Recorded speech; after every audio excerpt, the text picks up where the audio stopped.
Get on the ground, boy. Officer Tanner slams the black man's face against the burning hot hood of the patrol car. Officer Brooks twists his arms back until joints grind. Stop resisting. I'm not resisting. His voice is chimерally calm, as if he's been here before. Tanner drives his knee into the man's spine. Shut up, you don't belong in this neighborhood. Brooks smirks, another thug out of place.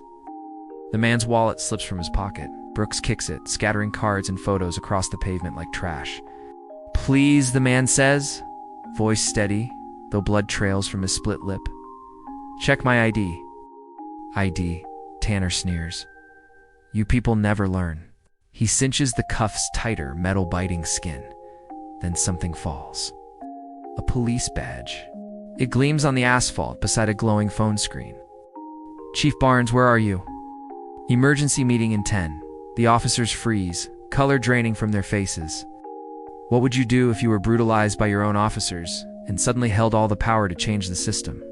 Meanwhile, Chief Alex Barnes, unaware of the chaos about to unfold, cruises through the Oakline streets of Oak Ridge in his midnight blue sedan. Off-duty, dark jeans, navy sweater. Just a man on his way to Sunday dinner. The late sun stretches shadows across pristine lawns. Curtains twitch as he passes. Woman walking her dog crosses the street, clutching her purse. Barnes exhales slowly. After 20 years in law enforcement, he knows that look. Barnes exhales slowly. Suspicion, fear, judgment. Just dinner with family, he mutters, checking the time. 10 minutes away. Up the street, officers Tanner and Brooks respond to a suspicious person call. Ring the dispatcher's vague description. It matches Barnes perfectly. Another day, another call about someone who doesn't belong. Tanner mutters, drumming fingers on the wheel. Brooks smirks. My cousin just bought a place here. Paid good money for safe. Can't have strangers cruising around. There he is, Tanner points. Driving slow. Scoping houses. Barnes, oblivious, pulls to the curb to text his sister, running a few minutes late. In his mirror, the squad car slows. Barnes sets his phone on the dash. Both hands on the wheel, exactly what he's taught countless civilians to do. Routine. Stay calm, stay professional. But as Tanner approaches, hand near his weapon, and Brooks flanks the passenger side, Barnes feels the familiar knot in his chest. This will be anything but routine. A young woman stops on the sidewalk, phone raised, recording everything. Barnes locks eyes with her, a silent pact. Don't look away. Don't let this vanish like so many other stories. How much longer will you abuse me, Barnes? Wonders silently, before I decide who you're really dealing with. Tanner and Brooks shove him harder against the car, though he hasn't moved an inch. Stop resisting, Tanner barks, voice sharp with false authority. I am not resisting, Barnes replies, voice steady as stone. This detainment is unnecessary and unprofessional. Brooks yanks the cuffs tighter until pain jolts through Barnes's wrists. Got a lot of fancy words for a housebreaker. Across the street, more neighbors gather, phones glowing like fireflies, each one a witness, each one evidence. Officers, you're making a serious mistake, Barnes warns, his tone calm, almost judicial. Leave it for booking. Tanner spits, rifling through Barnes's pockets. Brooks tears through the car papers strewn, glove box emptied. He pops the trunk, tossing a gym bag to the curb. Clothes and toiletries scatter in the gutter like refuse. That's private property, Barnes states firmly. Quiet. Tanner slams him against the car again, shoulder-biting metal. Brooks lifts a velvet case from the mess. Well, what do we have here? He flips it open, a medal, gleaming faintly. Barnes' service medal. Earned the day he pulled 3 children from a hostage crisis alive. Stolen valor? Brooks laughs, flinging the medal into a puddle. Something shifts inside Barnes. That small piece of metal carries blood, screams, and his greatest act of duty. Watching it tossed like garbage makes his chest burn. Your badge number is 8734, Barnes says, locking eyes with Tanner. Then, to Brooks. And yours is 9215. The officers falter. For a moment they look exposed. It's public record. Tanner recovers. Doesn't help you. Barnes raises his voice. What's your name? Across the street, the young woman straightens. Sarah Winters. Thank you for being a witness, Sarah. His eyes hold hers, meaning laced in every syllable. The officers shift uneasily. Enough, Brooks snaps. We're taking him in. Shove him toward the patrol car. His phone lies cracked on the pavement, buzzing with a new message. Chief Barnes, where are you? Emergency meeting in 20 minutes. Assistant Chief Rodriguez. Brooks bends to pick it up. His face drains. Tanner? What now? Tanner growls. Brooks holds up the screen. Tanner reads. His jaw slackens. It could be a different Barnes, Tanner mutters weakly. Check my wallet. Front left pocket, Barnes says, voice calm, almost commanding. Brooks retrieves it, flips it open, and there it is. Photo ID, name clear, title bold, Chief of Police. The air dies between them. Both officers go pale. Barnes sits handcuffed in the back of their car, watching them unravel. He shifts, pressing his smartwatch button for 3 seconds. A subtle vibration. Distress code sent. Location pinged. Assistant Chief Rodriguez will know. Through the window, Barnes studies Tanner and Brooks' hands. Flailing words rushed, sweat on brows. Their panic almost comical, if not for the bruises throbbing across his body. Inside, he makes a vow. This ends today, not just for me. For every person who doesn't wear this badge. The radio crackles. Dispatch. Unit 47, urgent message from Assistant Chief Rodriguez. Tanner fumbles for the mic. Unit 47 here. Rodriguez's voice cuts sharp, demanding, why have you detained a black male at Maple and Cedar? Ma'am, Tanner stammers. Suspicious individual fit the description. Have you identified him yet? Rodriguez interrupts, steel in her tone. Silence. Brooks stares again at the ID, praying it changes. Dispatch repeats. Officers confirm you have Chief Barnes. Tanner's throat works, words failing. We may have a situation here. Barnes leans forward, voice steady but thunderous through the patrol car radio. This is Chief Barnes. I've been illegally detained, searched without cause, and my property has been damaged. Officers Tanner and Brooks failed to identify themselves, failed to check my ID, and escalated a routine stop into an assault. The silence that follows is heavy. Even the air seems to hold its breath. Then Rodriguez's voice slices through. Chief Barnes, are you injured? Nothing serious, Barnes replies, though his wrists throb. His eyes flick to the squad camera. But I expect these officers' bodycams captured quite an educational video.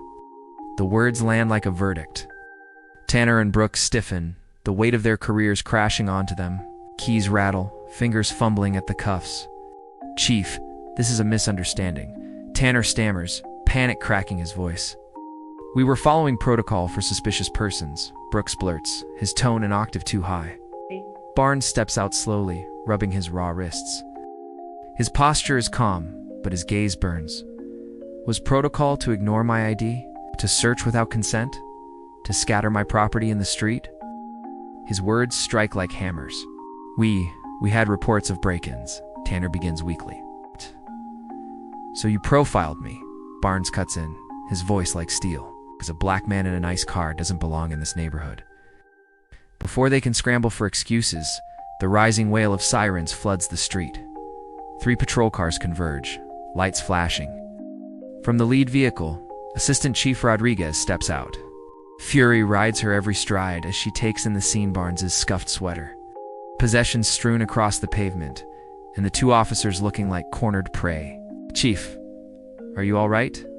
Physically, yes, Barnes says evenly, pointing to his shattered phone, his metal lying in a puddle, his scattered belongings. My property, however, has been treated with the same respect as my civil rights. Rodriguez's jaw clenches. She turns to the officers. Your body cams better have been on. Of course, Tanner says quickly, but his hand drifts toward the switch. Don't even think about it, Barnes warns, voice sharp as a blade. Tampering with evidence will only bury you deeper. Tanner's hand freezes. Barnes retrieves his phone, screen cracked and flickering. He photographs his belongings, the marks on his wrists. Around them, neighbors film openly. A news van screeches up, cameras already rolling. The crowd murmurs with the electricity of a scandal unfolding in real time. I want these officers suspended immediately, Barnes says. You can't, Brooks starts, desperate. There's due process. Barnes turns slowly, his gaze pinning Brooks where he stands. Watch me. The reporter at the curb shouts questions. Cameras flash. This incident is no longer just a neighborhood scandal. It's a story. Later headquarters. Barnes sits in his office, bruises shadowing his jaw, reviewing bodycam footage. Each replay confirms what the world already suspects: an unlawful stop, force without cause, and words laced with prejudice. Beside him, legal counsel Davis watches pale. This is blatant violation of policy, he mutters, and potentially criminal. Not isolated, Barnes says grimly. He opens a folder. Community complaints, dozens of cases, most dismissed. Most without evidence.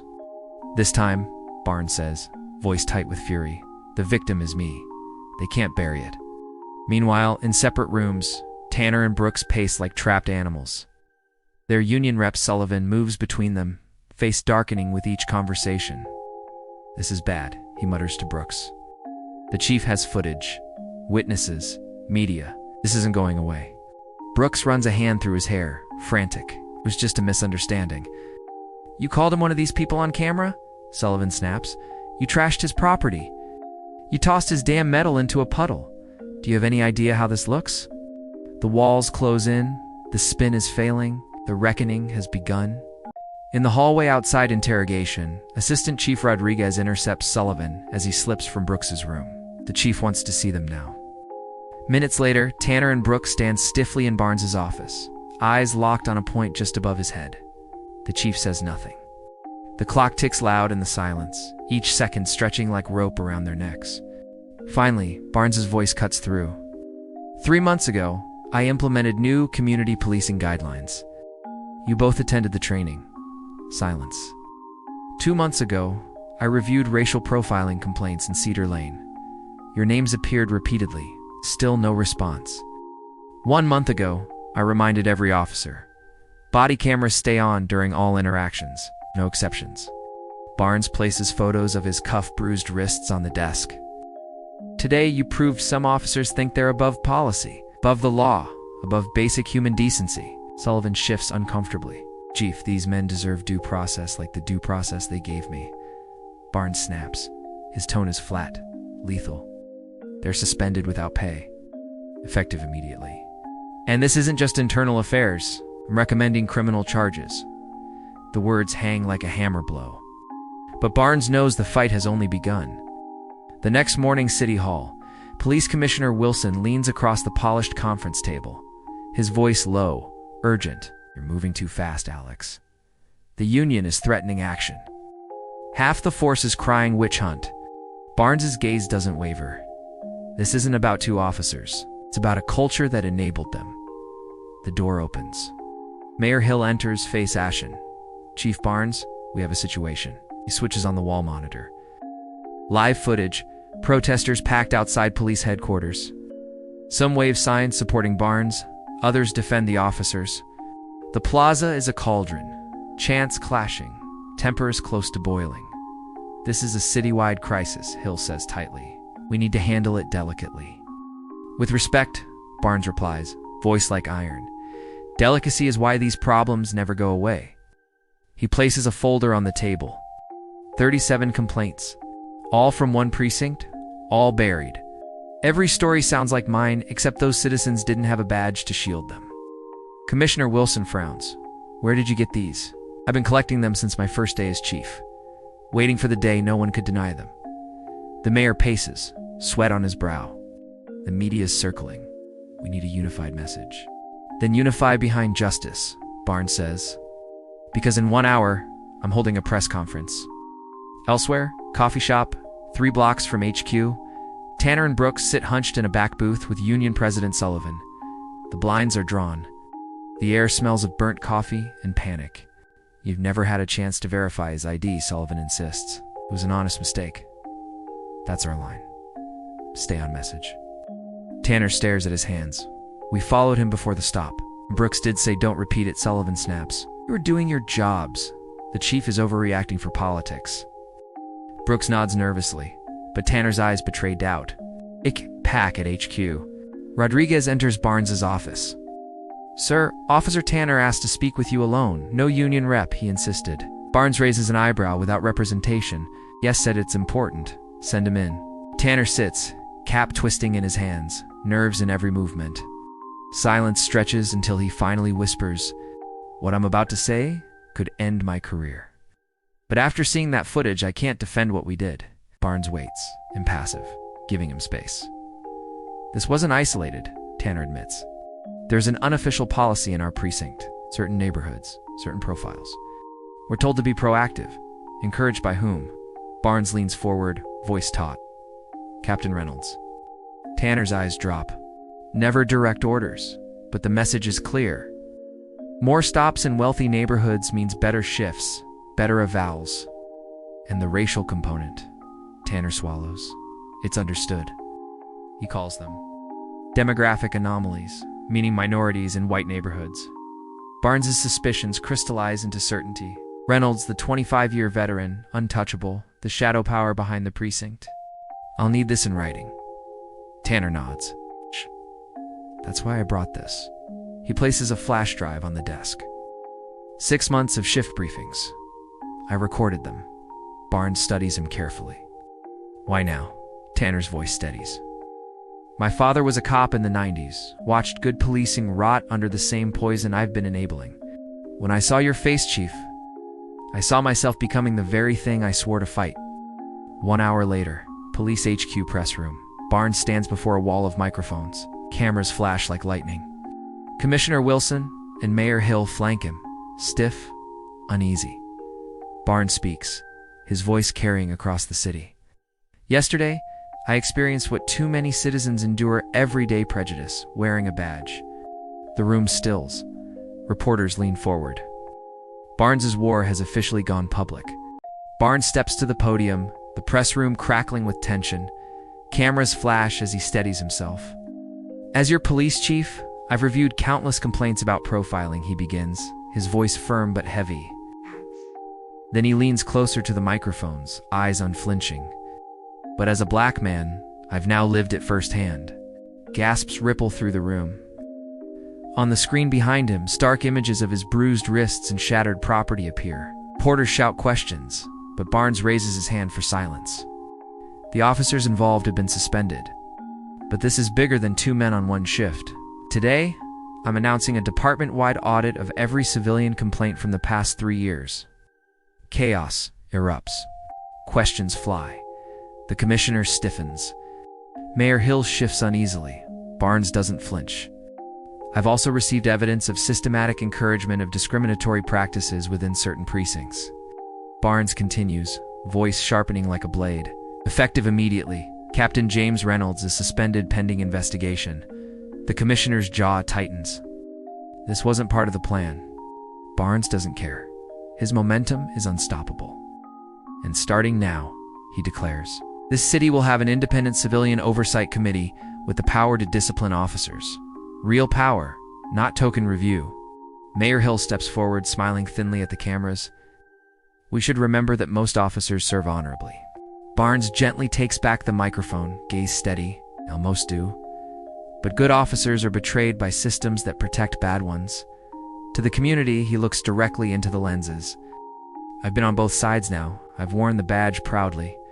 And I've felt the sting of its misuse. This department will change, because it must." Across town, Captain Reynolds watches the broadcast in his office, face darkening with each word. His hand trembles slightly before tightening around his phone. One by one, he begins dialing numbers. In the precinct break room, silence hangs heavy. Officers stare at the TV. Some nod in quiet agreement. Others exchange worried glances. "He's coming for all of us," one mutters. "No," another counters. "He's coming for the ones who deserve it." After the conference, Barnes meets Sarah Winters in a quiet hallway. She clutches her phone nervously. "Your video ensures this can't be denied," Barnes tells her. Her eyes glisten. "I've recorded things like this before. No one ever believed me." "They'll believe it now," Barnes promises. Back in his office, Barnes plugs in Tanner's flash drive. Reynolds' voice fills the room. "We need to keep certain elements out of priority neighborhoods. Officers who understand community standards will be recognized." The words are venomous, damning. Barnes immediately forwards the files to Internal Affairs. His phone buzzes with a message from Rodriguez. Reynolds is talking to the union, preparing for war. Barnes exhales slowly. Let him. Change never comes without resistance.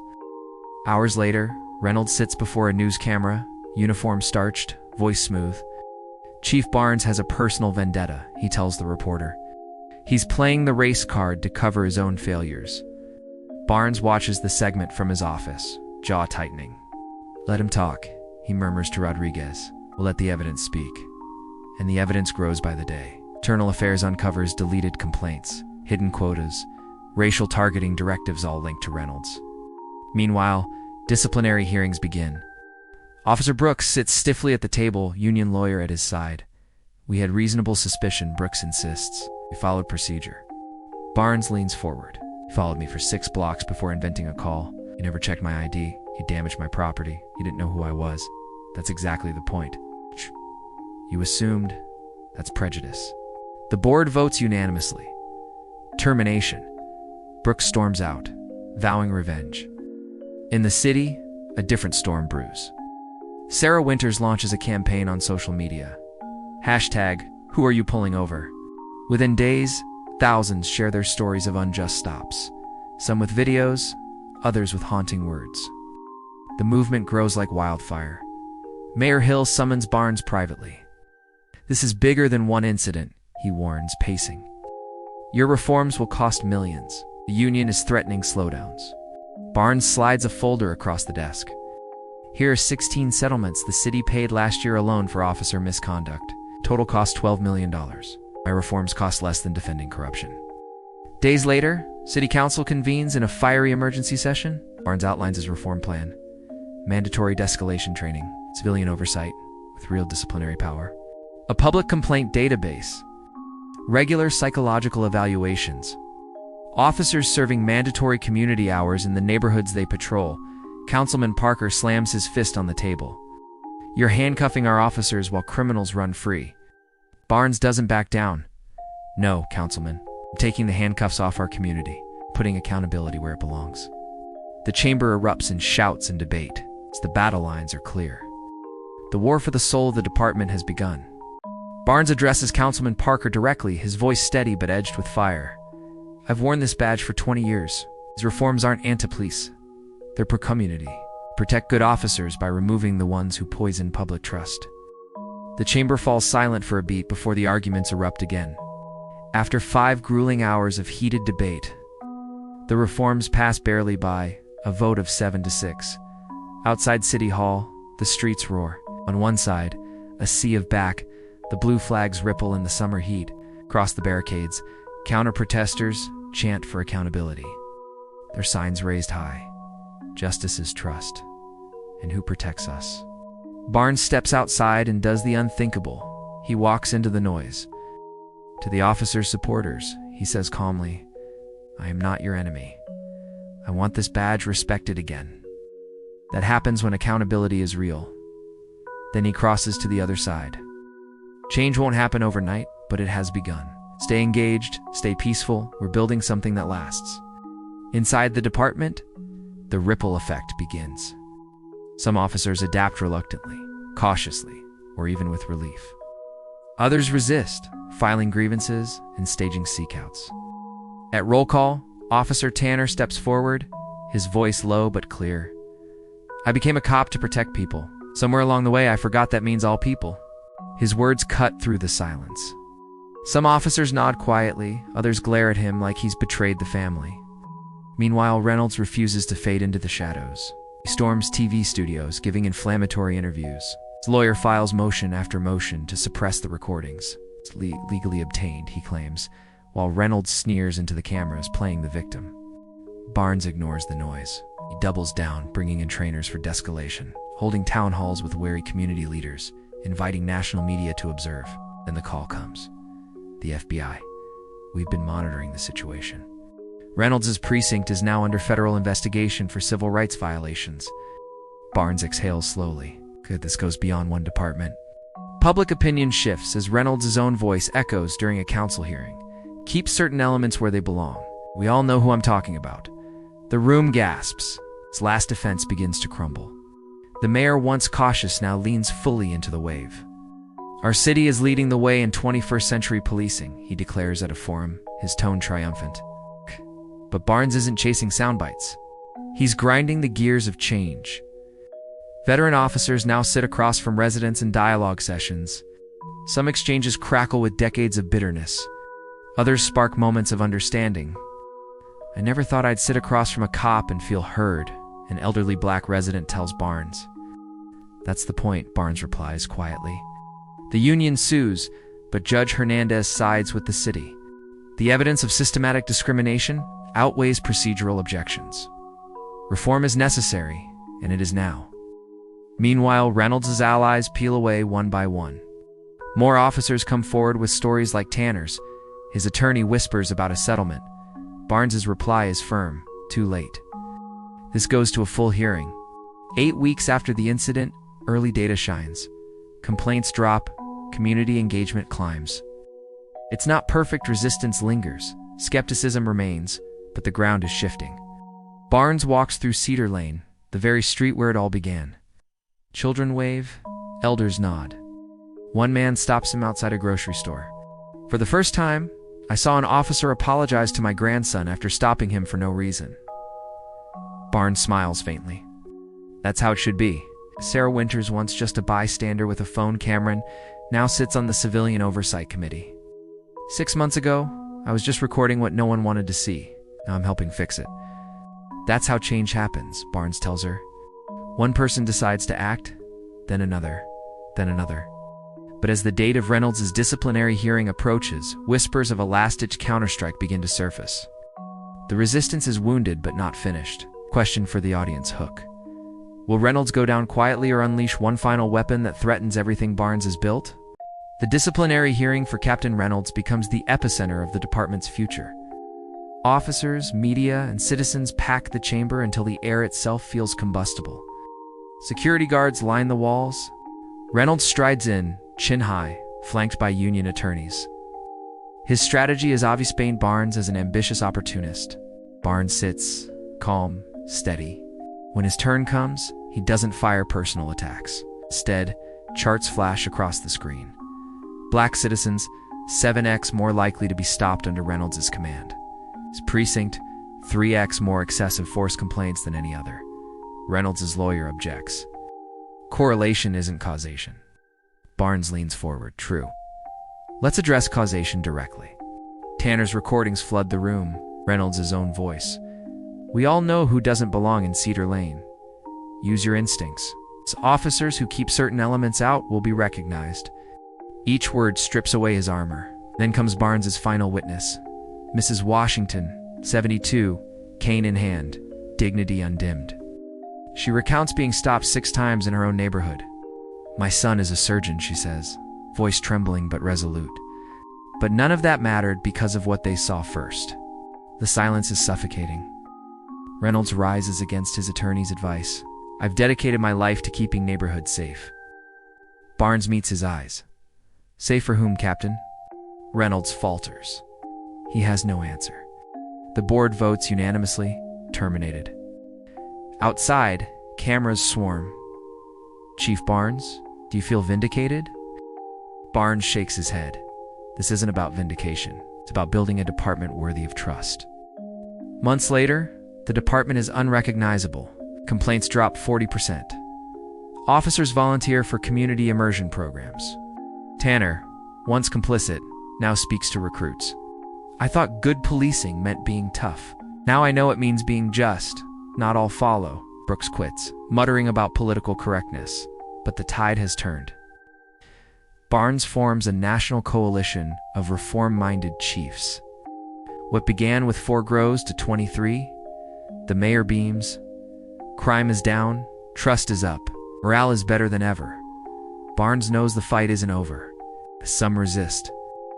But the foundation is stronger. 1 year later, Barnes drives through Cedar Lane.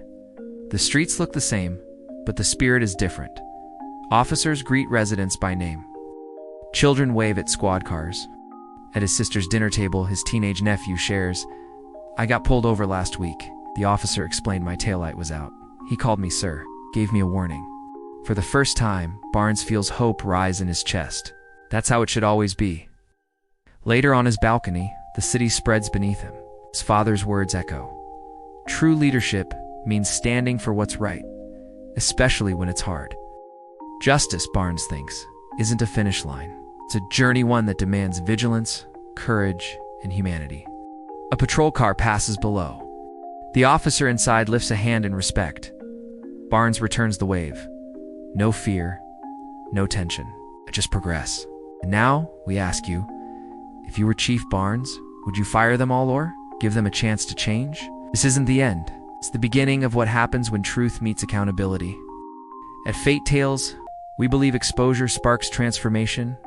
Subscribe for stories that don't just reveal injustice, but show the courage to confront it. Because the next story might be yours.